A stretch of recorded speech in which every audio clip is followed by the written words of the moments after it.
നമ്മളിപ്പോൾ ഒരു വാർത്ത പറയുമ്പോൾ വാർത്തയുടെ ലക്ഷ്യം എന്താണ്? Why do you want to tell this news?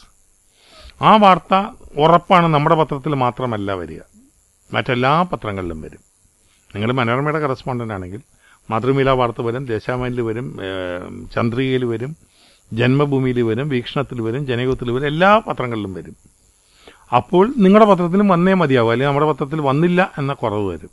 പക്ഷെ നമ്മുടെ പത്രത്തിൽ വരുന്ന വാർത്തയാവണം കൂടുതൽ ശ്രദ്ധിക്കപ്പെടുന്നതെങ്കിൽ അത് മറ്റാരും പറയാത്ത വിധത്തിൽ എങ്ങനെ പറയാം? വേറെ ആരും പറയാത്ത വിധത്തിൽ പറഞ്ഞുകൊണ്ട് കാര്യമായില്ല, വായിക്കുന്നവന് അതൊരു പുതിയ അനുഭവമായി മാറ്റത്തക്ക വിധത്തിൽ എങ്ങനെ പറയാം? വാർത്തയിലൂടെ ആ സംഭവം അവൻ നേരിട്ട് കാണുകയും അതിൻ്റെ അപ്പുറവും ഇപ്പുറമുള്ള കുറേ കാര്യങ്ങൾ അവൻ്റെ മനസ്സിൽ ചിന്തയായി സ്ഫുരിച്ചു വന്നതുപോലത്തെ ഒരു അനുഭവം അവൻ ഉണ്ടാക്കി കൊടുക്കുകയും ചെയ്യണം. അതെങ്ങനെ പറയാം? ഇതൊന്നും അങ്ങനെ പോയിരുന്ന ഒരു വാർത്ത, ഒരു സംഭവം, ഒരാൾ നടുറോഡ് പഴയക്കോടൻ രാഘവനെ തൃശ്ശൂർ റൗണ്ടിനടുത്തുള്ള അവിടുത്തെ ഒരു ഹോട്ടലിൻ്റെ മുമ്പിലുള്ള ടെലിഫോൺ പോസ്റ്റിനെ അവിടെ വെച്ച് കുത്തിക്കൊന്നു പട്ടാപ്പകൽ. ഈ വാർത്ത വന്നു കഴിഞ്ഞാൽ ഉടനെ അരമണിക്കൂർ ഇരുന്ന് ആലോചിച്ചിട്ട് ചെയ്യാൻ പറ്റില്ല. സ്പോണ്ടേനിയസ് ആയിട്ട് നമുക്കിത് ഒക്കെ അറിയണം, ഇതെങ്ങനെ ഡിഫറൻ്റ് ആയിട്ട് പറയാമെന്നുള്ളത്. അതിന് നമ്മുടെ ഹാർഡ് ഡിസ്കിൽ നമ്മൾ സ്റ്റോർ ചെയ്തുകൊണ്ടേയിരിക്കണം. അതാണ് എപ്പോഴും നമ്മൾ പറയുന്ന മീഡിയ എന്ന് പറയുന്ന മേഖലയിലേക്ക് വരുമ്പോൾ you have no working hours. 365 ദിവസവും 24 മണിക്കൂറും നിങ്ങളുടെ മനസ്സ് ഇമേജസ് തേടിക്കൊണ്ടിരിക്കുകയാണ്. അത് സ്റ്റോർ ചെയ്ത് വെക്കുകയാണ്. ആ സ്റ്റോർ ചെയ്യുന്ന ഇമേജ് ചിലപ്പോൾ അടുത്തൊരു വർഷത്തേക്ക് ഉപയോഗം ഉണ്ടാവും, ചിലപ്പോൾ 14 വർഷം കഴിഞ്ഞിട്ടായിരിക്കും ഉപയോഗിക്കുക. അതെപ്പോഴെന്നറിയില്ല, പക്ഷെ നമ്മൾ എപ്പോഴും അപ്ഡേറ്റ് ചെയ്തുകൊണ്ടിരിക്കണം. അതാണ് ഒബ്സർവേഷൻ എന്ന് പറയുന്നത്. അത് കണ്ണുകൊണ്ട് ഒബ്സർവ് ചെയ്യാം, മനസ്സുകൊണ്ടുള്ള ഒബ്സർവേഷൻ ഉണ്ട്. ഒരു ആക്സിഡൻറ്റിൽ ഒരാൾ പടഞ്ഞു വീണ് മരിച്ചു. ആ മരിച്ച ആൾ പുറപ്പെട്ടത് എവിടെ നിന്നാണ്? ഭാര്യയോടോ കുഞ്ഞിനോടോ എന്ത് പറഞ്ഞിട്ടാണ് പോകുന്നത്? അവരിപ്പോഴും പ്രതീക്ഷയോടെ കാത്തിരിക്കുകയാണ്. പക്ഷെ അവരുടെ അടുത്ത് എല്ലാം പോകുന്നത് തുണിയിൽ പൊതിഞ്ഞ് പോസ്റ്റ്മോർട്ടം കഴിഞ്ഞൊരു ഡെഡ് ബോഡിയാണ്. അതവർക്കുണ്ടാക്കാൻ പോകുന്ന ഷോക്ക് മാത്രമല്ല, ഇനിയുള്ള അവരുടെ നാളുകളിലേക്ക് വന്നു വീഴാൻ പോകുന്ന അപകടങ്ങൾ എന്തൊക്കെയാണ്? ഇയാളെ ഇടിച്ചു തെറിപ്പിച്ചവൻ, അവൻ്റെ ജീവിതം എന്താണ്? അപ്പം നമ്മൾ അതുകൊണ്ടാണ് നേരത്തെ ഒരിക്കൽ ഞാൻ സൂചിപ്പിച്ചത്, ഒരു കഥയിൽ ഒരു കഥാപാത്രം 3 സീനിലാണ് വരുന്നതെന്ന് കരുതുക. 3 സീനിലേ പ്രത്യക്ഷപ്പെടുന്നുള്ളൂ. അയാളുടെ 52-ാമത്തെ വയസ്സിൽ വന്നു, 53-ാമത്തെ വയസ്സിൽ ഈ 3 സീനും കഴിഞ്ഞ് അയാൾ കഥയിൽ നിന്ന് പോയി. അപ്പോൾ ആ 3 സീൻ മാത്രം നമ്മൾ ആലോചിച്ചാൽ പോരാ. ഈ 3 സീനിൽ അയാൾ എന്ത് ചെയ്യുമെന്നുള്ളത് നിങ്ങളെങ്ങനെ അറിയും? അയാൾ ആർക്ക് ജനിച്ചു? അയാൾ വിദ്യാഭ്യാസമുണ്ടോ? അയാളുടെ അച്ഛനും അമ്മയും അയാളോട് സ്നേഹപൂർവ്വമാണോ പെരുമാറിയത്? അതോ ബന്ധുക്കളുടെ നടുക്കും അനാഥനായിട്ടും ഏകനായിട്ടുമാണ് അയാൾ വളർന്നത്? തല്ലുകൊള്ളിയായിരുന്നോ? തെറുപ്പനായിരുന്നോ? ഭയങ്കരമായ കുഴപ്പങ്ങളുണ്ടാക്കിയിട്ടുണ്ടോ? ക്രിമിനൽ ടെൻഡൻസീസ് ഉണ്ടോ? ഒരു മോറൽ റക്കായിരുന്നു? ആൽക്കഹോളിക്കായിരുന്നു? ഇതെല്ലാം നമ്മൾ അറിയണം. 53 വയസ്സ് വരെ അയാൾ എങ്ങനെ ജീവിച്ചു എന്നുള്ള അറിയണം. അതുകൊണ്ട് വായില്ല, നമ്മുടെ കഥയിൽ നിന്ന് പുറത്തു പോയ ശേഷം എത്ര വയസ്സ് വരെ അയാൾ ജീവിച്ചു, എങ്ങനെയാണ് അയാൾ മരിച്ചത്? അയാൾ സാധാരണഗതിയിൽ പ്രായാധിക്യം വന്ന് രോഗബാധിതനായി ബന്ധുക്കളുടെയൊക്കെ ശുശ്രൂഷയായിട്ട് നോർമൽ ഡെത്തായിരുന്നു. അതല്ല, വാസ് ഈ സ്റ്റാബ് ടു ഡെത്ത്, വഴിയോരത്ത് വെച്ച് ആരോ അയാളെ കുത്തിക്കൊന്നതാണ്. അതുമല്ല, ഒരു കൊലപാതക കുറ്റത്തിന് അറസ്റ്റിലായിട്ട് അയാൾ തൂക്കിക്കൊന്നതാണ്, സൂയിസൈഡ് ചെയ്തതാണ്. ആരും തിരിഞ്ഞു നോക്കാനില്ല, ഒരു പേപ്പട്ടി പുഴുത്ത് മരിക്കുന്ന പോലെ പീഡിയത്തിനെ കിടന്ന് മരിക്കായിരുന്നു. ഇതൊന്നും കഥയിൽ പറയുന്നില്ല. പക്ഷെ ഇങ്ങനെ ഒരു മരണം അർഹിക്കുന്ന വിധത്തിലുള്ള ജീവിതമാണ് അയാൾ ജീവിച്ചിട്ടുണ്ടാവുക. ആ ജീവിതത്തിൽ നിന്നാണ് 3 സീൻ നമുക്ക് പകർത്താനുള്ളത്. അവിടെ അയാളുടെ നേർക്ക് പെട്ടെന്ന് ഒരു സമനില നഷ്ടപ്പെട്ട ഒരു കഥാപാത്രം അയാളുടെ നേർക്ക് മുഷ്ടി ചുരുട്ടി ഇടിച്ചാൽ അയാൾ തിരിച്ചിടിക്കുമോ, അല്ലെങ്കിൽ അവനെ കെട്ടിപ്പിടിക്കുമോ, അല്ലെങ്കിൽ അവനെ കുത്തി മലർത്തുമോ, എന്ത് ചെയ്യുമെന്ന് നമ്മൾ അറിയണ്ടേ? അറിയണമെന്നുണ്ടെങ്കിൽ അയാളുടെ ജീവിതത്തിൻ്റെ കൾച്ചറൽ നൂയിൻസ് നമുക്കറിയാമെങ്കിൽ മാത്രമേ നമുക്ക് അയാളെ കൊണ്ട് ചെയ്യിപ്പിക്കാൻ പറ്റൂ. സോ ഇൻവാരിബിളി 36 കഥാപാത്രമുള്ളൊരു കഥ നിങ്ങൾ പറയുമ്പോൾ 36 തവണ നിങ്ങൾ ജനിക്കുകയും ജീവിക്കുകയും മരിക്കുകയും വേണ്ടിയിരിക്കുന്നു. എങ്കിൽ മാത്രമേ അതിൻ്റെ ടോട്ടൽ അവയർനെസ് നിങ്ങൾക്ക് കിട്ടുള്ളൂ. അതുപോലെ ഒരു വാർത്ത നമ്മൾ എഴുതുമ്പോൾ ആ വാർത്തയുടെ അപ്പുറവും ഇപ്പുറവുമുള്ള കഥയിടങ്ങളുണ്ട്, വാർത്ത ഇടങ്ങളുണ്ട്. അതുകൂടെ നമ്മൾ മനസ്സുകൊണ്ട് അന്വേഷിച്ച് തേടി പിടിക്കണം. അത് വായിക്കാൻ നമുക്ക് താല്പര്യം തോന്നണമെങ്കിൽ അത് വായിക്കുന്നതോറും അതിൻ്റെ ഓരോ ഘട്ടങ്ങളായിട്ട് വെളിപ്പെട്ട് നമ്മുടെ മനസ്സിലേക്ക് പുതിയ ഒരു റെവലേഷൻ പോലെ ഫീൽ ചെയ്യണം. കഥയിലും ഒരു റിപ്പോർട്ടിങ്ങിന്റെ എലിമെന്റ് ഉണ്ട്. അതിനു മുമ്പ് അറിഞ്ഞുകൂടാതിരുന്ന ചില കാര്യങ്ങൾ ഞാൻ ഇതിലൂടെ അറിഞ്ഞെടുക്കുന്നു എന്നുള്ള ഫീൽ ഉണ്ടാക്കും. കാരണം ഒരു കഥ കണ്ടു കഴിഞ്ഞ ശേഷം പുറത്തിറങ്ങുമ്പോൾ നമുക്ക് എന്താണ് പുറത്ത് പറയാനുള്ളത് ആ കഥയെക്കുറിച്ച്?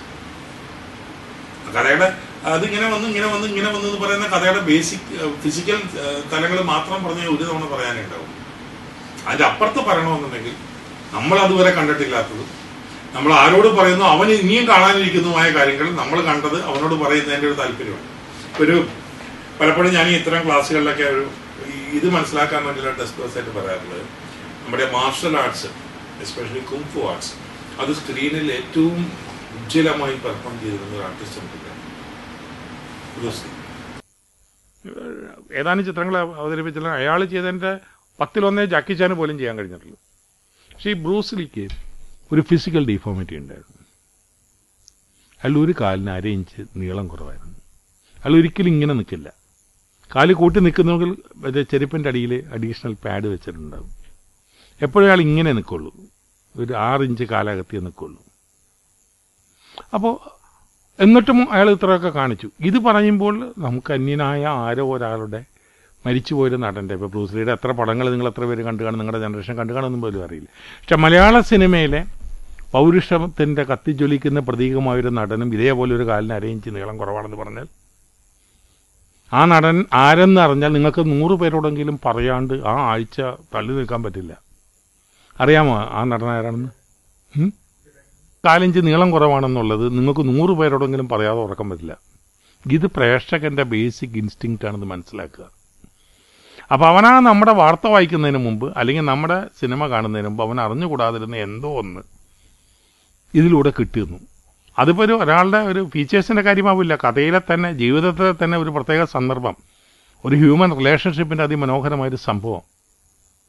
ഇത് ഇപ്പോൾ പത്മരാജൻ്റെ നമുക്ക് പാർക്കാം മുന്തിരിത്തോപ്പുകൾ, അതിലേറ്റവും മനോഹരമായ പ്രണയരംഗം എന്താണ്?